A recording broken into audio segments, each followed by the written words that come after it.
iCare is very pleased to partner with the Wisconsin Disability Vote Coalition to host this event because we, like many of you, believe it's very important to support our members, to have a voice in our democracy, and to be prepared to exercise their right to vote. As service providers and community-based organizations, we really can make a great difference by supporting civic participation and inclusion. Our event today will provide guidance and resources to help you support those members that you have the privilege of working with voter registration and obtaining photo IDs. We're also very fortunate today to be able to hear from a member enrolled in one of the long-term care programs, from an IRIS consultant agency and another MCO about the work they do to support members to exercise their rights to vote. So thanks again for joining us, and Barbara, I'll turn it over to you. Thank you, Margaret. I'm just going to share my screen here. Okay, thank you for joining us, everyone. I'm Barbara Beckert with Disability Rights Wisconsin and the Wisconsin Disability Vote Coalition. And as Margaret said, you have such an important role in helping the people you serve have the opportunity to exercise their civic responsibility and to vote. So thanks for being here today. I hope you're seeing the PowerPoint right now with information about the Wisconsin Disability Vote Coalition. The coalition's a nonpartisan effort, and our goal is to help ensure that Wisconsinites with disabilities can fully participate in the electoral process, including registering to vote, which is our focus today. The coalition is coordinated by DRW and by the Board for People with Developmental Disabilities, but we have many organizations and agencies participating, including some of those who are speaking today, like My Choice, Family Care and Connections, and many others. And we'd welcome your participation. Our website provides an opportunity for you to sign up as a member, and we'll include that in our follow-up email as well. So one of the reasons that we're holding the webinar this week is because it's National Disability Voter Registration Week. So we're working with folks all across the country, all with the same goal of ensuring more people with disabilities have a chance to vote. And currently, although we've seen some increases in turnout during the pandemic, maybe because there was more information about absentee voting, which is really important to a lot of people with disabilities.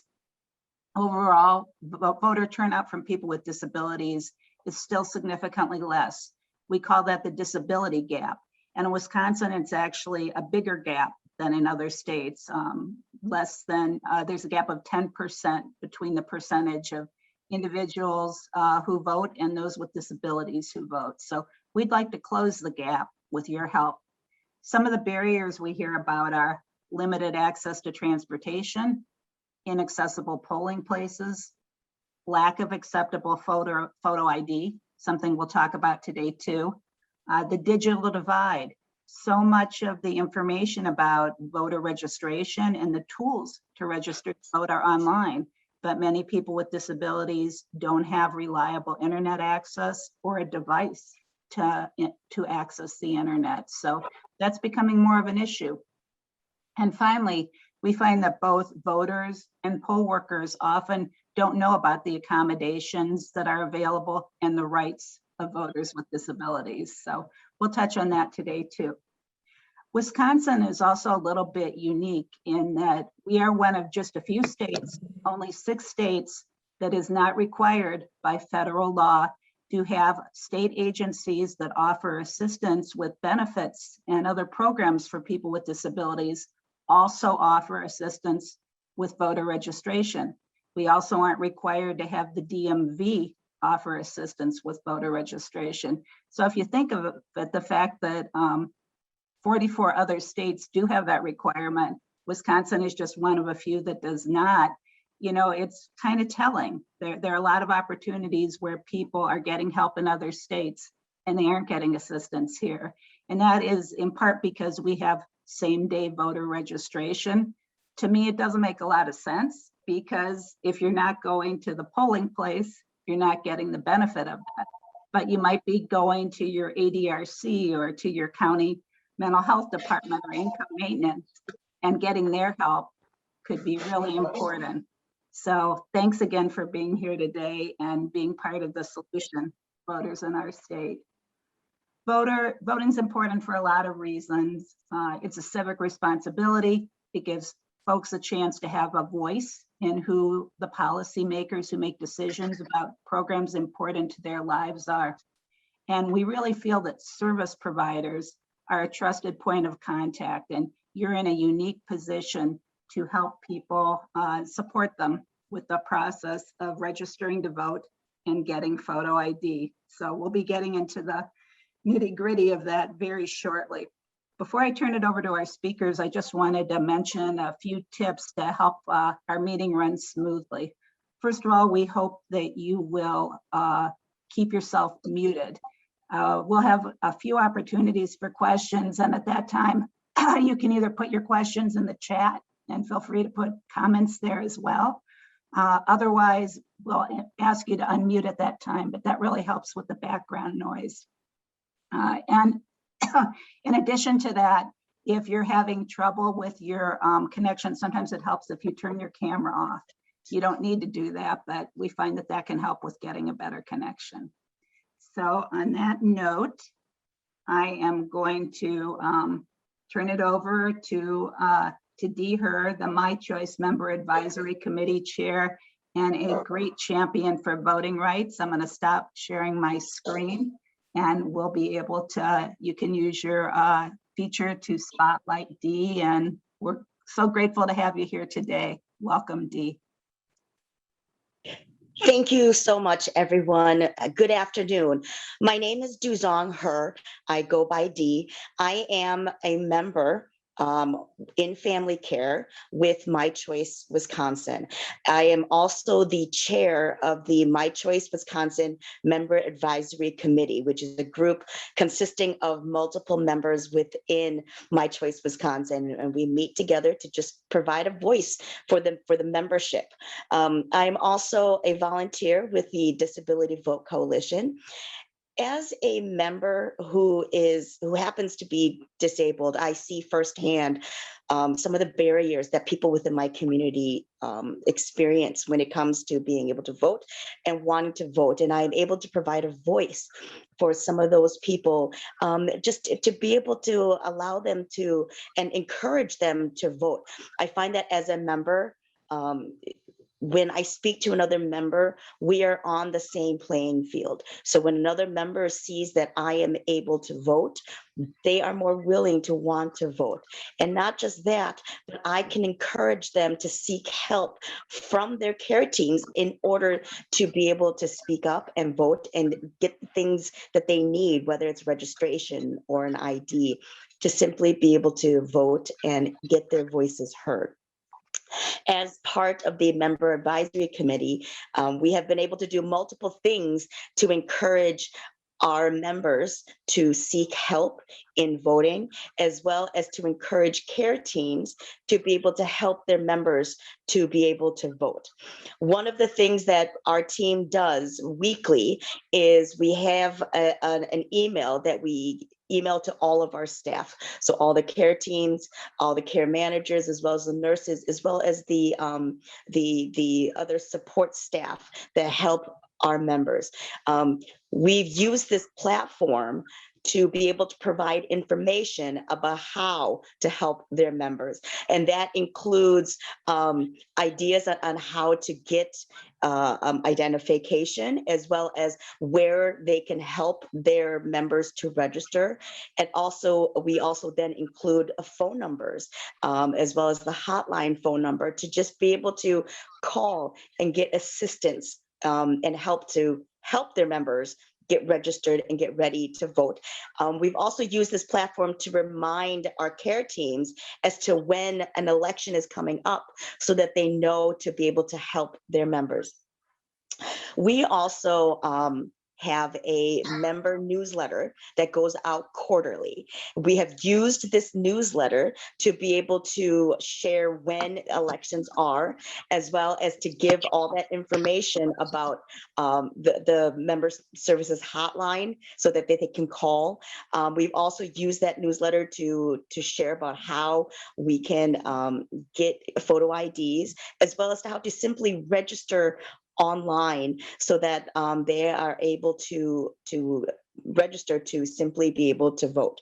We will be in this next coming few quarters here. We will also be having a provider newsletter. It's a newsletter that we send to all of our providers. And using this newsletter, we will now then be able to share this information with our providers so that our providers will simply be able to help their members to be able to share with their members how to simply get information on how to vote, how to get out there to get registered to vote. So not only are our members getting a newsletter, but now we're able to help our providers be able to help the members to be able to get out and vote. And then one of our biggest platforms, and one that we have used consistently, and I find that has maybe the best turnout or been able to simply get out the information to our members, is using our social media platform. And through that, our members from our member advisory committee has been able to share personally how they are able to get their vote out, how they are able to go out and vote. We've even been able to share photos of our members being out there voting, whether it's through absentee, so that they are able to, share a picture of them holding their absentee ballot, or even actually being able to go out into the, while they are voting, to be able to take a photo of it. So that social media platform has been the biggest way to just be able to get out to members in the community. And there are those who, they might not be able to read that member newsletter or be able to read, maybe some of the emails, but seeing a picture of a member who themselves are voting has been the biggest encouragement. So that social media platform has been one of the best ways to just to be able to get out to our members their ability to vote and how their voice matters. I will be passing it on to Mary Claire Carlson, who happens to work with My Choice Wisconsin. Thanks, Dee. I have the honor and privilege to be the staff support to the member advisory committee at My Choice Wisconsin.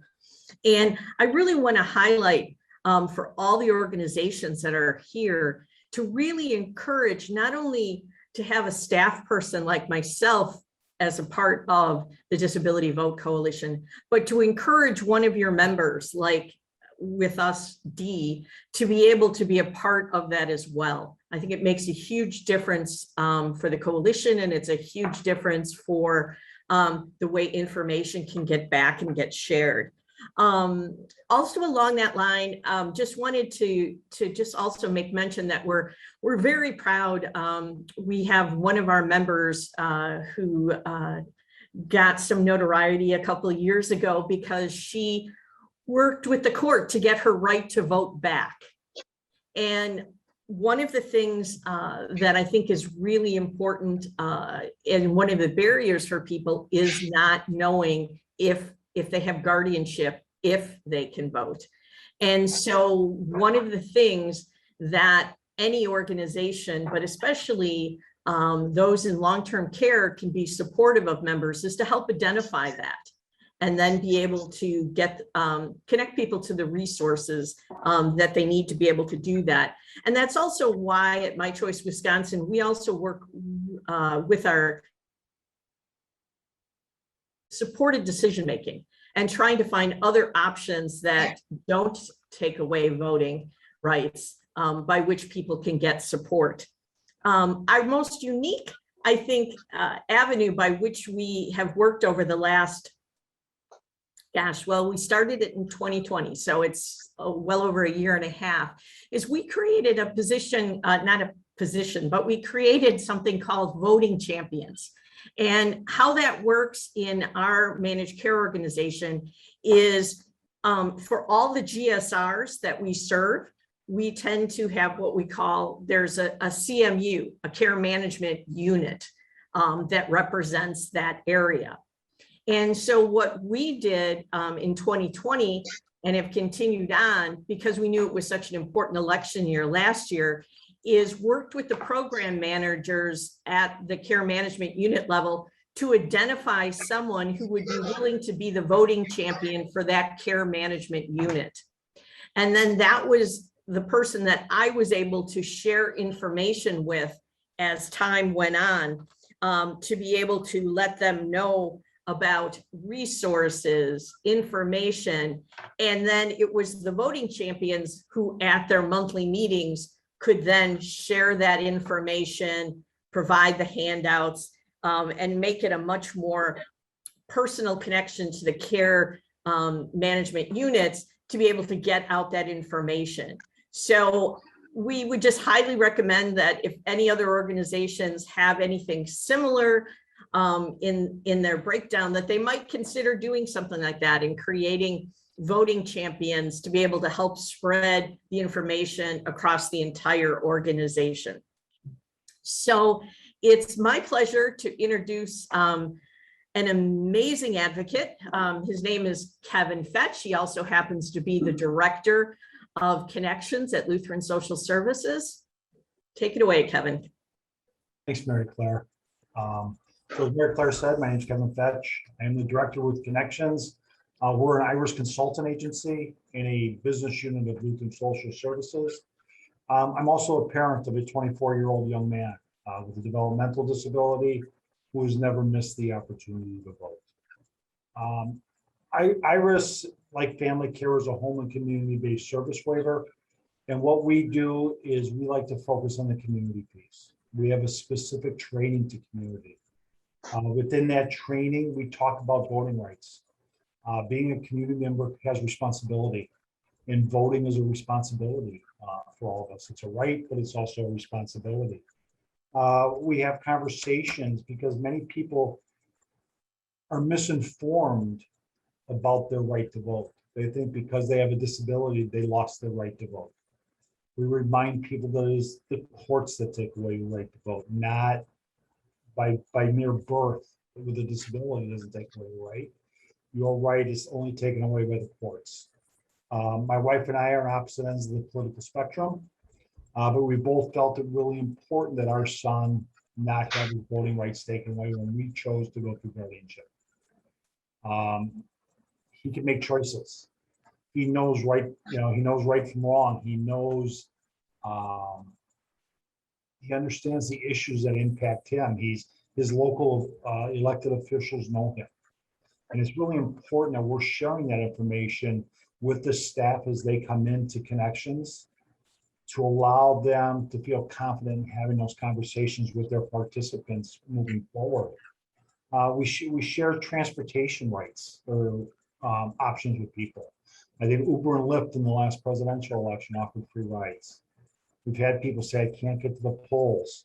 We make sure our staff have the local political parties, because if you call the local political party and say, hey, I need a ride to vote, someone's going to come pick you up because you're going to vote for their party. So we're making sure that staff understand that and are sharing it with those who vote. We remind people voter registration is so important. Do it early. Don't wait till the day of. Don't wait till a week before. Get it done early. Do it now when there's no elections going on. It keeps your mind in that political way of thinking. We encourage people to early vote. Fewer people, possibly. The last presidential election didn't reflect that, but early voting and voting by mail.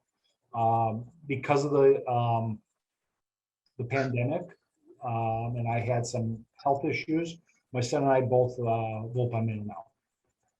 And we get our ballot, we get it early enough. We've gone through the proper registration, so our voter ID and all that stuff that goes with voting by mail is taken care of. I get that back right away. And it's really important that we're sharing that with those, particularly that struggle to get out. Okay, we want people to get out, get out of your house. Don't just sit there. We also don't want people waiting hours to vote. The weather plays a role in that. So, it's finding that balance, and we share that with people. So that's really important that we're sharing. And like I said, being a parent, I will say about a year before my son voted, we gave the local election officials a heads up that next year you will be having an individual that needs to know the accessible, that is going to grab the accessible machine. You better know how to use it. Because they had shared with us, and my wife is a poll worker, that the machine had not been used in 3 years. And we want the poll workers to be prepared when people are coming in. And we make sure that staffs are aware of disability rights. When someone says, hey, I want to go vote, and I couldn't get out of my car and they wouldn't bring me a ballot, or the door was locked, or whatever the case may be, with barriers, we make sure staff has that as well. So, we feel at Connections that voting is a civic duty. And we want to make sure our staff is properly trained and has the proper knowledge when it comes to that. So that they can, like I said, confidently share that with the participants they work with. So thank you. I'm going to pass it on to Amber Mullet. She's the director of the Office for the Promotion of Independent Living with DHS. Thank you so much, Kevin. And thank you, Mary Claire. And thank you, Dee, for sharing all of the wonderful ways in which you are helping members register. I wouldn't be doing my job as a Department of Health Services or a person who works for public health without drawing the connection between voting and public health today. So if we really listen to the mission of the Department of Health Services, which is everyone living their best life, we have to take that down and start with a strong civic foundation and start with voting. And what we're doing here today to talk about registering folks and getting people access has a direct connection on how healthy our state is going to be. So one of the top priorities of the department and the Division of Public Health is equity. And when we think about public health and we think about equity, I love the definition from the Institute of Medicine because it says that public health is what we, all of us, do as a society, collectively or together, to make sure that all people can be healthy. That's what we're doing, and that's the start of it today. So if we want to advance and improve health equity, we have to influence the systems and the powers that create healthy communities. Did you know that when communities vote, they directly impact the health and the policy decisions? And those policy decisions lead to having better health outcomes for everybody? Who knew that the simple act of voting would actually lead to better health for our friends, families, and neighbors? So there's this really cool project. It's called Healthy Democracy, Healthy People. And a dear friend of mine, our former state health officer, Jean Ayers, was helping put some interactive maps together so we can actually see where Wisconsin lands. So in the areas with less restrictions to voting, their health goes up in the community. And that's what we all want. So states with more inclusive voting policies, such as inclusive voting registration, what we're doing today to help members and others register to vote, the ability to vote from your home. So having access to absentee or mail-in ballots, as Kevin was talking about, less restrictive voter ID laws, and then also instilling and ensuring that folks have access to voting rights after incarceration or after they've been to jail helps us improve our overall community health. It's interesting, states that have less voting and more restrictions, the health of the community is lower. So again, communities with greater voter participation have greater social cohesion. Social cohesion is our feelings of belonging, feeling as though we're a member, we're a contributing aspect to our society. That decreases feelings of isolation and loneliness. Just the simple act of getting out to vote. So when we think about that, it really is this simple: accessibility, inclusion, voting access equates to better health for everybody. So when we look at this, there actually was a study. So we asked folks, how is your general health? Individuals who said good or better, they tend to vote more often than individuals who said it's not very good or it's bad. The same thing is true. We looked at individuals who identified how many poor mental health days that they had. Those with less bad days ended up voting more. So it's not just our physical health that we're thinking about. Voting does impact our mental health as well. In areas, we looked at the premature mortality or the death. How many years were lost by the community that didn't have to be lost? Because many of those deaths are preventable. People of color are at higher risk for early death. And when those folks don't vote, that means their vote is lost. And now we've got more discrepancies and disparities in the voting system. So again, voting tends to impact our overall community wellness. The same thing is true on the other side of the spectrum when we think about our infants. So the rate of infants dying within the first year of life gives us a sense of how the healthcare is in that area. Did you know that states with more inclusive voting and more folks that turn out for voting have lower rates of infant mortality? Voting matters and does save lives. When we think about our chronic diseases, people who have more chronic diseases tend to vote less than folks who don't. The same thing is true with how many doctors we have in areas or access to healthcare. The level of insurance matters. So if we really want Wisconsin to improve our overall health and we want to live healthy, happy, productive lives with social cohesion and belongings in our community, it actually starts with voter participation. And to talk to us a little bit more about how we can do that and ideas for how you can assist your members, I want to turn it over to my colleague, Janet Zander from the Greater Wisconsin Agency on Aging Resources. Thanks, Janet. Thank you, Amber. Wow, what a great act to follow. So we've always known that voting is super important to our democracy, but Amber points out that voting is also really important to our health. Knowing that, we all want to help people make sure that they have that opportunity to vote.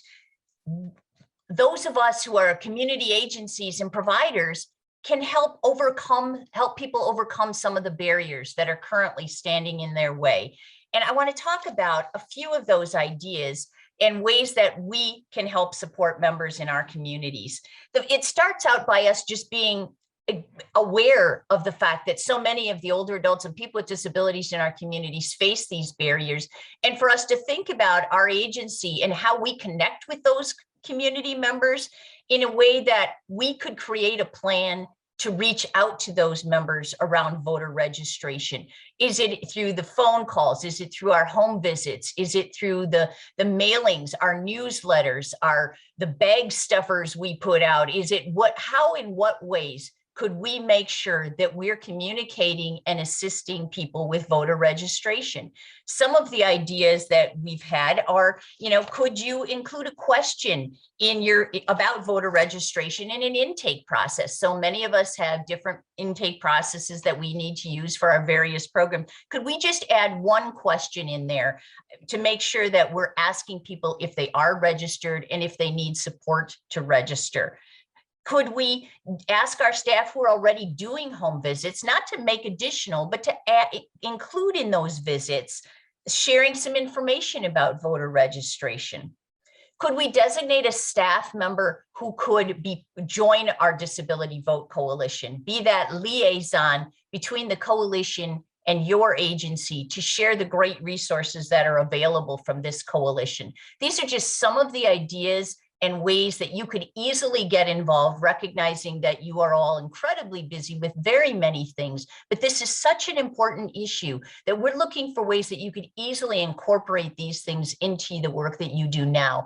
And we're on this slide a link to a toolkit or a document about additional ways that you could support your community members to vote. And so we'll make sure that you have links to all of these at the end. In addition, we've provided some sample outreach scripts. So you don't know how to get started in that conversation, right? Well, you know, just starting out with, hi, I'm this person. What's your name? And did you know that next year is a really important election year? And we know that the pandemic and other things have made it really hard for some people to get registered to vote. Could we take a few minutes to see if we could help you get registered to vote? Are you already registered? Do you know how to find out? There's a script that walks people through. So if they're not really familiar with the process, this script will help them get there. If you identify people who need assistance and you don't have the ability to help, the Disability Rights Wisconsin Voter Helpline is available. And so refer people, give them that number to help. Utilize the resources in the toolkit that's available at the link. And if you have an opportunity to be working with members who live in group homes or nursing homes, there's in our toolkit is a very specific voter registration information document for members in the toolkit that was put together by the Wisconsin Elections Commission, since they have some very specific things that we'll talk about in a little bit more detail in a second. And now Barbara and I are going to talk a little bit, we're going to walk through some frequently asked questions that we encounter related to voter registration and photo ID.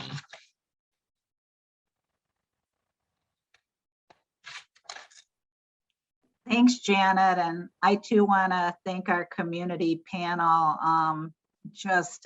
Great information you had to share, and I learned so much and got new ideas.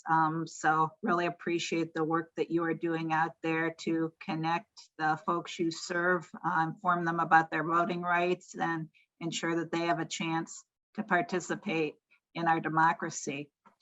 Janet and I have quite a few questions that we're going to walk through with you, but I also wanted to remind people that you can enter questions in the chat. Since we're just together for an hour today, we really aren't able to provide a comprehensive A to Z tutorial on voter registration.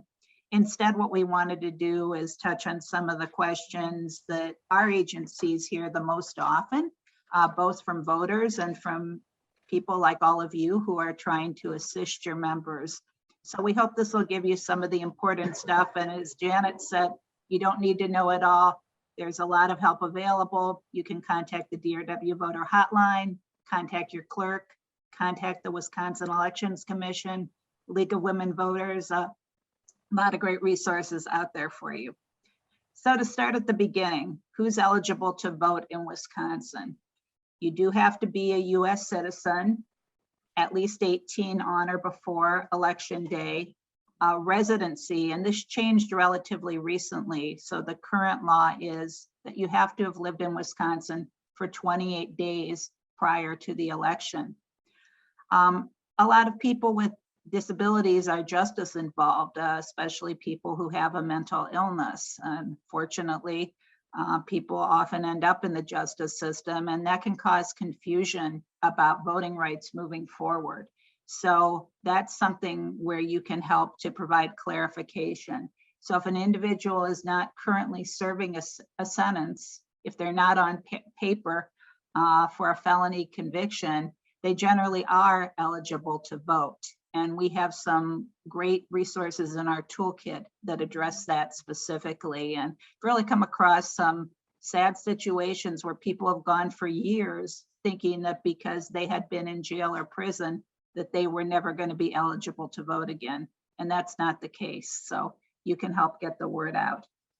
In addition, if you have not been determined by a court to be ineligible to vote, and a guardianship decision is one of the most common examples of that. So that's who's eligible to vote in Wisconsin.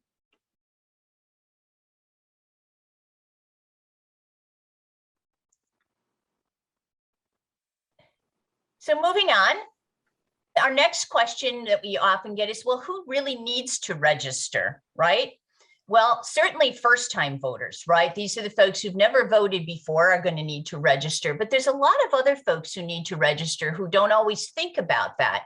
These are folks who have moved, so they have a change of residence. If they've changed their name, if they haven't voted in over 4 years, they may need to register. The Elections Commission goes through a list of people who haven't registered in 4 years and sends them notices. And if there hasn't been a response, they may have been removed from that list, so they may need to re-register. If they haven't registered since their voting rights have been restored, we just heard Barbara talk about some folks who may become eligible to vote if they've completed a felony sentence or have had a restoration of their rights under guardianship, but haven't yet exercised that right to vote. They're going to need to register. So these are all individuals who are going to need to go through this registration process. One of the things we're often asked to help people with is checking their voter registration status. And that's something that any of you can do as well with the permission of the individual who's asking for assistance. So Wisconsin has a great tool, My Vote Wisconsin, which is at myvote.wi.gov. And you might want to bookmark that or have a link on your desktop because it's super helpful. To assist someone with this information, you just click on register to vote. You need to enter the voter's first and last name and their date of birth, and then search. And that'll indicate if they are currently registered to vote. If they are, you want to make sure that their name and address are both current. And if an update is needed with their permission, you can assist them with that. So that can be something that is really a timely way to give people information instantly. And again, with the digital divide, they may not have a way to get access to that information without your help. So if they've discovered that they're not registered to vote yet, there's a variety of ways in which people can register to vote. Of course, one of which is online at My Vote Wisconsin, this place you've now bookmarked. This can be done up to 20 days before the election, but you are going to be required to present a photo ID. So it has to be able to be uploaded. And again, the digital divide means some folks aren't going to be able to do that. So what are some of the other options? Well, you can register by mail, again, up to 20 days before the election. And that form that needs to be completed is going to be mailed to your local municipal clerk. You can also register in person at the clerk's office up through the Friday before an election. You're going to need to bring proof of residence with you, and we'll talk about that in just a minute. If you don't get any of those done, you can also, the day of an election, register at your polling place, but you are going to need to bring proof of residence and a photo ID.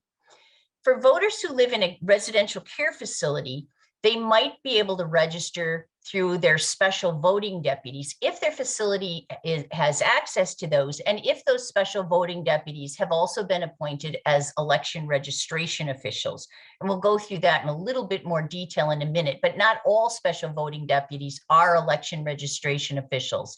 And I would encourage individuals in these facilities to talk with administration in those facilities to find out if in fact their facility A is visited by special voting deputies, just to be sure, and then to make sure that those special voting deputies will in fact be able to do that registration. Otherwise, one of these other options will need to be utilized. Great points. All right, trying to get to the next slide here. Here we go. So what do folks need to register? Well, it depends. If you are registering online and you want to fully complete the process, then you do need to have currently either a Wisconsin driver's license or a Wisconsin state ID card, because the online system checks with the DMV database. If you don't have those, you can still start the process online, but you're going to have to finish it offline. You can use a paper form of residence, an acceptable proof of residence document, your Wisconsin driver's license ID number, or if you don't have that, the last 4 digits of your social security number. So even if you don't currently have a driver's license, you can still register to vote. It's the actual process of voting where a photo ID is required, and that sometimes confuses people. So what about proof of residence? What can I use for that? Well, you are going to have to provide proof of residence. This is for when you're registering to vote. So then you don't have to provide that when you're actually voting. It's going to have to be a document that includes both your name and your current residential address. Now, for a lot of individuals, some of these documents that are listed here as examples, we know that many of us receive, for example, a paycheck electronically. So you can, those documents that for the members you're working with could be individual, could be paper documents, they could be electronic documents, but here's a list of some of the things that they could use. So certainly that driver's license, if they have one, a state ID card, if they have one at the moment, current utility bill, a lease, a paycheck, an intake document. So residential care facilities have rosters, intake documents that can be used that will meet this qualification. Also a student ID card, if it in fact has the name and the photo and the current address on that, may be able to be used. But for a complete list of all of these documents, again, back to that lovely site we've referenced before, go to My Vote Wisconsin and to the link specific to proof for residence, and you will see a complete list of all of the documents that might be able to be utilized. And Barbara will walk us through a few examples.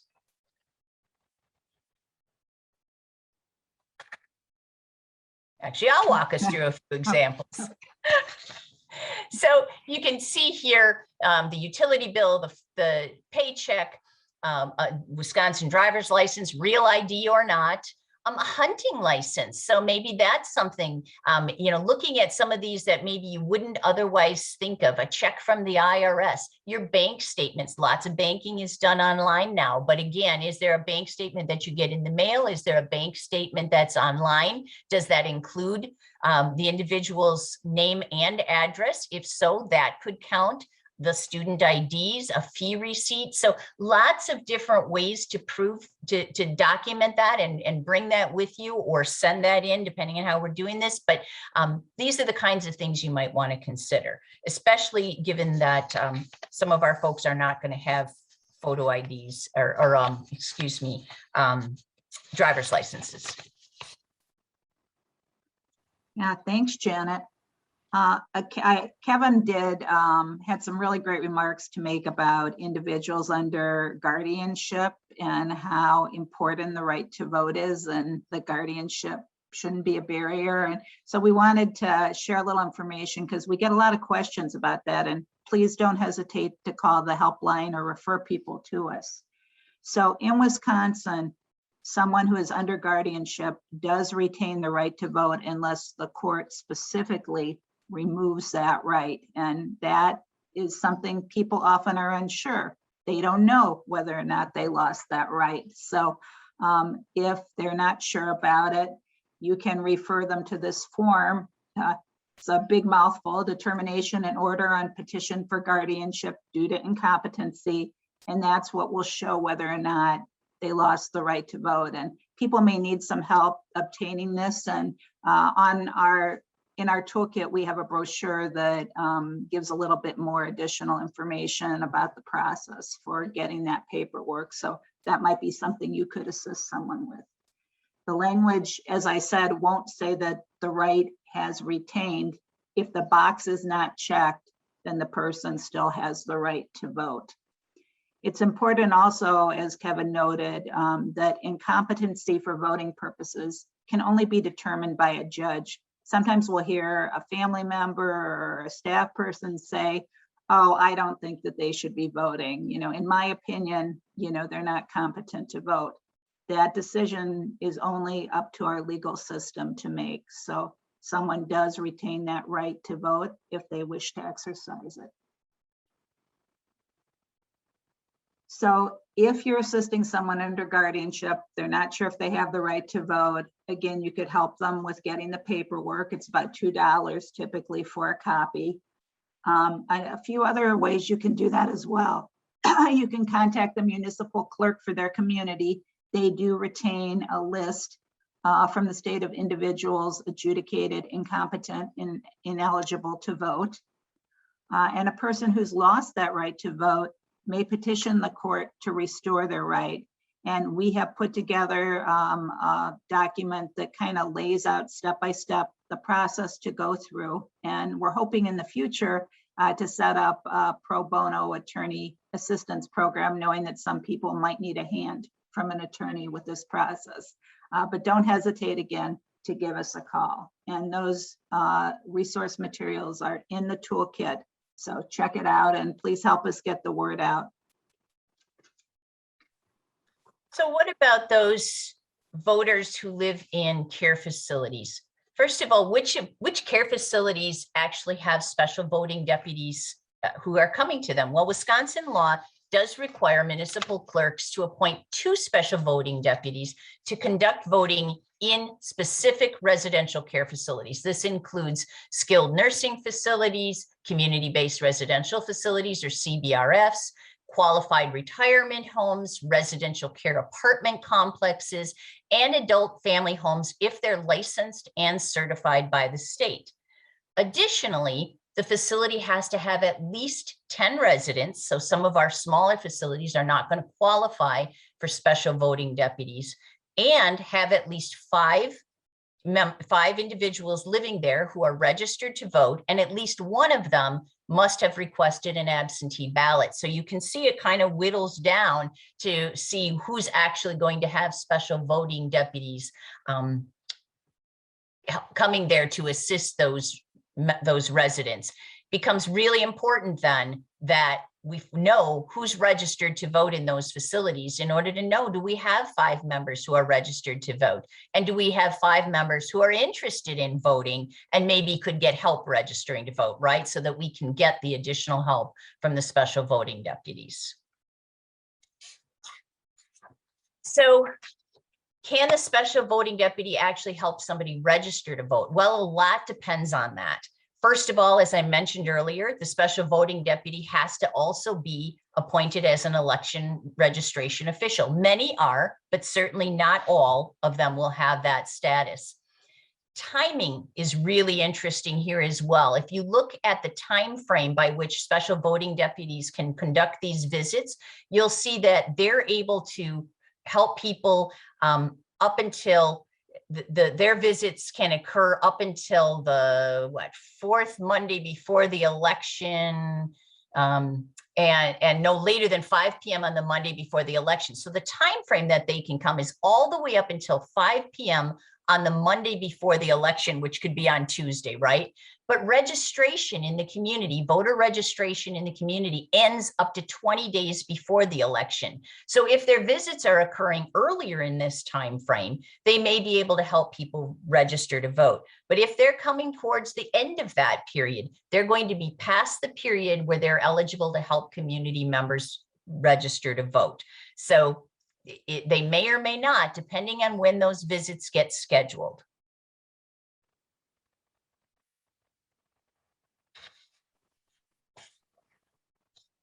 All right, I'm just gonna move on now to the, oh, whoops, Janet, were you saying something still? Yeah, I think this one's me too. Oh, got it. That's okay. Thank you for moving the slide. So we've talked a lot about documentation, right? So what are Wisconsin's photo ID requirements for voting? Well, Wisconsin does require a photo ID for voting with a few exceptions. And I think Barbara's going to talk to us about those exceptions. But remember that many people with disabilities are not drivers, and they're not going to have a photo ID, and they may need some support in obtaining a photo ID for voting. So it's really going to be important for us to think about acceptable photo IDs for voting that do not have to include an address. You remember, you've already submitted your proof of residency, right? So those documents aren't going to be needed. Go ahead, Barbara. It looks like you're ready to move on.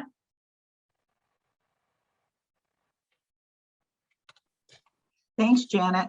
I was just showing these as the yep. examples of photo ID, and this handout is also on our website. So this is something that you could distribute, you could have up if you're, a facility-based or organization, you can have these up on your bulletin board to help people better understand what's needed. And we also have some other posters and postcards that we'd love to get out to you as well. As Janet said, there are a few exemptions for photo ID in Wisconsin, very few. So one that's especially important for you to understand is indefinitely confined voters.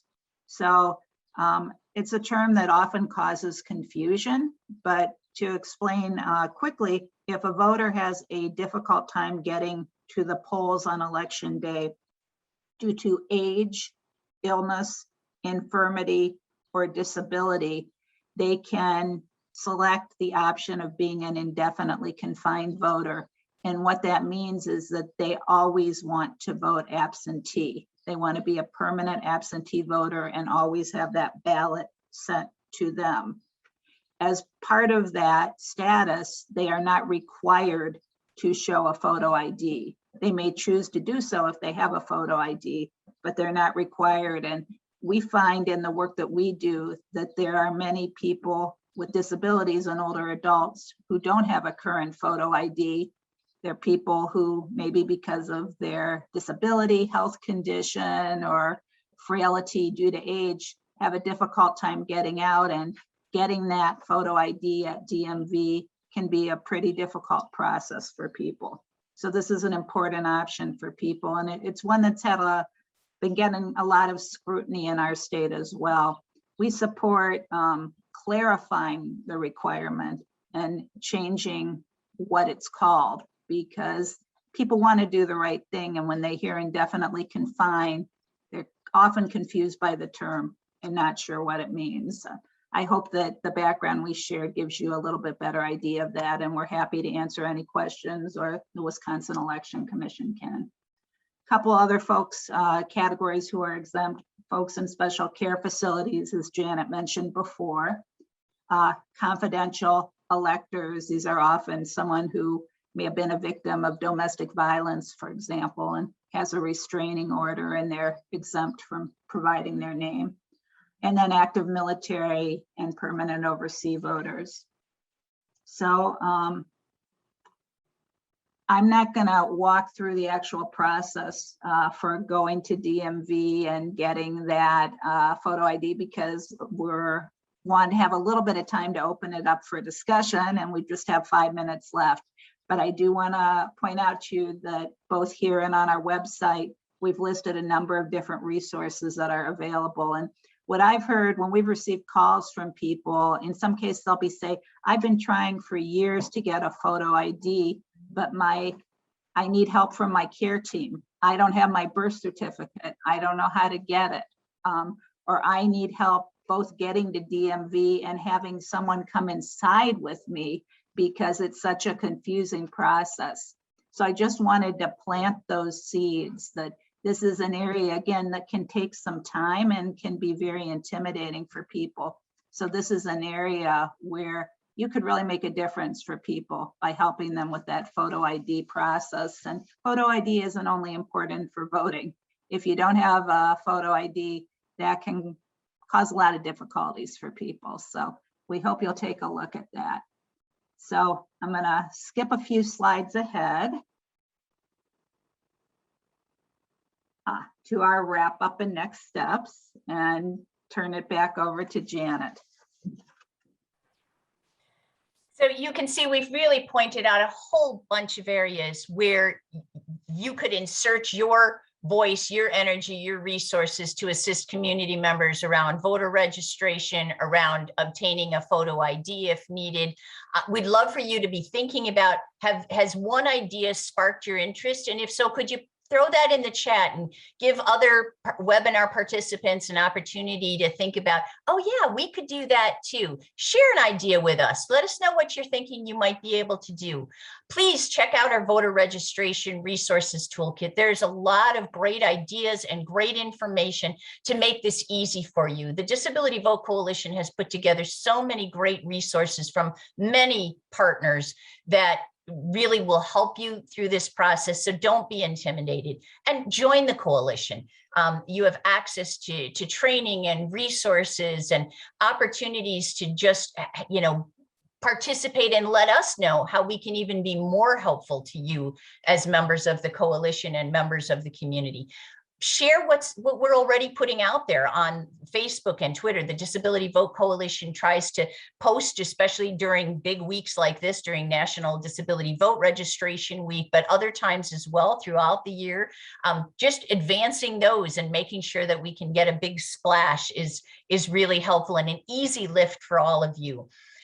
If you want help developing your plan, there is help available. Just contact Disability Rights Wisconsin Voter Help Hotline, and the number is here on your screen, but you can also send an email and somebody would be happy to assist you in just thinking about putting together that plan.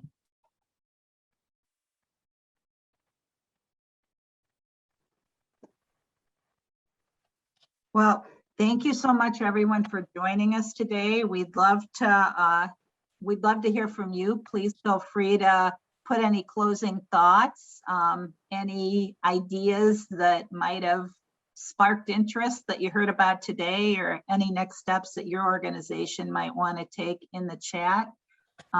As Janet said, we have a lot of help available for you. These are some of the resource numbers.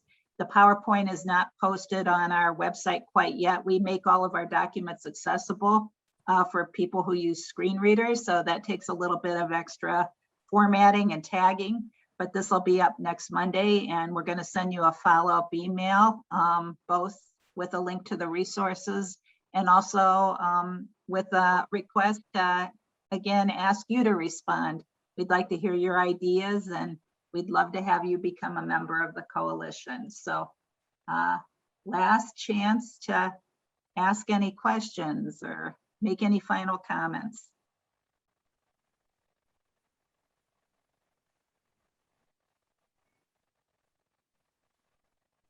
I want to thank again, all of our partners in today's call. Our speakers really gave me a lift, and I learned so much from each of you. Thank you, Dee, Mary Claire, Kevin, and Amber. And thanks to iCare and GWAR for teaming up to provide this opportunity, and to all of you for taking the time from your busy schedules to join us. We hope you got some great ideas, and we'll stick around for a few minutes in case any of you wanted to ask a question or comment. Oh, I do see a question here. How can someone become a special voting deputy? That's a great question, and I've actually just been looking into that recently. So I hope Marzi is still on the call. There are a couple of things that you can do. First of all, municipal clerks deputize people to act as special voting deputies. So that clerk plays a very important role. So I'd recommend contacting the municipal clerk in the community that you live in and or that your organization is in. The other tip is that very often the people who they deputize are either a chief election inspector or poll worker. The chief election inspector is usually someone who's been a poll worker for some period of time and now is in a leadership role. So if you're interested in this, I'd recommend becoming a poll worker, because that'll give you some of the training and knowledge that you would need to be a special voting deputy and kind of give you a leg up. We're really interested in trying to get more people who care about voting rights, who work with people with disabilities and older adults, to take a role as special voting deputies. We think that could really be a win-win for the voters. So great question. Oh, good. Marcy was still on. Yeah, don't hesitate to follow up if you have other questions, because we're looking into this now, and would love to get more people looking into it along with us. This is Mary Claire. I just can't get to chat fast enough to type here. Do you know if it would be possible for Amber to share the link to that organization that talks about healthy communities and voting and some of that research?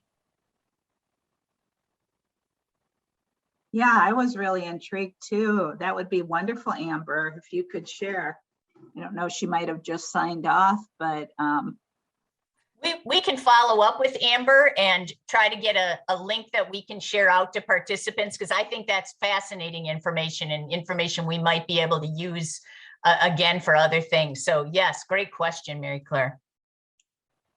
just this week, I saw some other data, if I can only find it amidst all the emails, but that was providing a kind of a policy proposal that should be something that is included within the Medicaid system. You know, the requirement for Medicaid members to get assistance with voter registration, which I thought sounded like a terrific idea. That's so needed. So anyhow, I'll go back and try and find that. But yeah, we can definitely reach out to Amber. Well, thank you very much. And, you know, the technology seemed to have worked pretty well. Sorry about the bumps in the road with some of the registration issues, and all learning together. So thank you, everyone, for the partnership and the opportunity to come together today. Have a great day, all.